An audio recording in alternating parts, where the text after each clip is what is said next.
അങ്ങനെ ക്ലൂയിക്കുട്ടിനോട് Tata bye bye see ഒക്കെ പറഞ്ഞ് കല്യാണം കഴിഞ്ഞാൽ നമ്മളെ ഫസ്റ്റ് കുട്ടി ഷോപ്പിങ്ങിന് ഇറങ്ങിയതാട്ടോ. അപ്പം നമ്മൾ നേരെ വിടുന്നത് നമ്മുടെ കോട്ടയത്തുള്ള ലുലു മോളിലോട്ടായിരുന്നു. സാധാരണ ഞാൻ പറയാറുണ്ട് എൻ്റെ പാലക്കാട് ലുലു മോൾ അടിപൊളിയാണ് കേട്ടോ. അങ്ങനെ കല്യാണം കഴിഞ്ഞ് വന്നപ്പോഴാണ് ഫ്രെഡി പറഞ്ഞത് പാലക്കാടിനേക്കാൾ അടിപൊളി നമ്മുടെ കോട്ടയത്ത് ലുലു മോളാണ്. അങ്ങനെ ഫസ്റ്റ് ടൈമാണ് ഞാനിവിടെ വിസിറ്റ് ചെയ്യുന്നത്.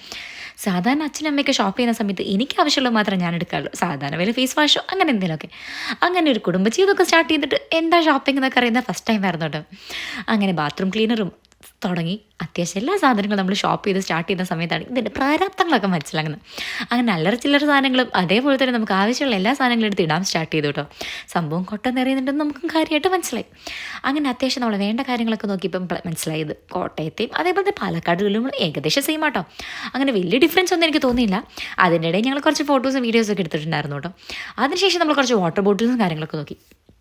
എടുത്ത് നോക്കിയപ്പോഴാണ് ഇത് റേറ്റൊക്കെ ഞെട്ടിക്കുന്നത്. വെറും 60-70 റുപ്പീസിനൊക്കെ സ്റ്റാർട്ട് ചെയ്യുന്നതൊക്കെ നമ്മൾ വിചാരിച്ച സംഭവങ്ങൾക്കൊക്കെ 1000-ഉം 2000 റുപ്പീസൊക്കെ ആട്ടോ. അങ്ങനെ പേളിൻ്റെ ഈ ഒരു സംഭവം കണ്ടപ്പോൾ നമുക്ക് ഭയങ്കരമായിട്ട് ഇഷ്ടപ്പെട്ടു. സംഭവം 1500 റുപ്പീസ് ആട്ടോ, പക്ഷേ കാണാൻ കൊള്ളാം. അങ്ങനെ നമുക്ക് അത്യാവശ്യമായിട്ടുള്ള ഡ്രസ്സിങ് ടേബിൾസിന് വേണ്ട കാര്യങ്ങളും അതേപോലെ തന്നെ വീട്ടാവശ്യങ്ങളുള്ള സാധനങ്ങളൊക്കെ വാങ്ങിച്ച് നമ്മൾ മേലെ ടാറ്റ ബൈ ബൈ സി ഒക്കെ പറഞ്ഞിറങ്ങി. ആദ്യമായിട്ടാട്ടോ ഈ പ്ലേറ്റിംഗ് ഗ്ലാസ് ഒക്കെ നമ്മൾ ചൂസ് ചെയ്യാനും വാങ്ങിക്കാനൊക്കെ പോകുന്നത്. എന്നാലും സംഭവം കൊള്ളായിരുന്നു, അടിപൊളിയായിരുന്നു, നല്ലൊരു എക്സ്പീരിയൻസ് ആയിരുന്നു. ആദ്യമായിട്ട് കല്യാണം കഴിഞ്ഞ് ഇങ്ങനെ ഒരു എക്സ്പീരിയൻസ് കിട്ടി.